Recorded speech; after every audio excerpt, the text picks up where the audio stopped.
ეს არის ახალი 6-ე დაუბრუნდით პირდაპირ ეთერში რუსთავში კერძო სკოლა მილენიუმში, რომელსაც ავტორიზაცია შეუჩერეს დღეს ყოფილი მოსწავლეები და პედაგოგები შეიკრიბნენ მათი სიმბოლურად სასწავლო წლის დაწყება აღნიშნეს და სკოლის წარმატებები გაიხსენეს. მილენიუმს, რომელშიც 150 მოსწავლე სწავლობდა, ავტორიზაცია 2012 წლის 14 თებერვალს შეწყდა.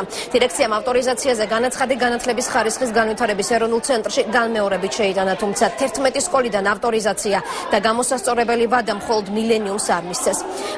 ორი ინსტანციის სასამართლო პროცესიც წააგო. სკოლის ხელმძღვანელი მილენიუმთან დაკავშირებულ პრობლემებს პოლიტიკური ნიშნით ხსნის. ის ამბობს, რომ მიზეზი საკუთარი მეუღლეა, რომელიც კომპანია ატოს გენერალური დირექტორია.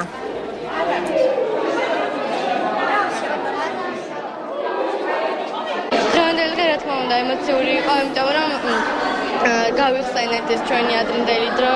ამ სკოლაში მივიღეთ ძალიან კარგი განათლება, რომელიც მეხმარება დღეს და ძალიან მიყვარს ეს სკოლა. ჩვენ ვიყავით როგორც ერთი ოჯახი. ქონდა მოლოდინი და იმედი, რომ ჩვენ სექტემბრამდე ახალ სასწავლო წელს სკოლას აღვადგენდით, მაგრამ სამწუხაროდ ეს ასე არ მოხდა. ამ საქმეში ძალიან დიდი წვლილი მიუძღვის ჩვენი მხარის გუბერნატორს.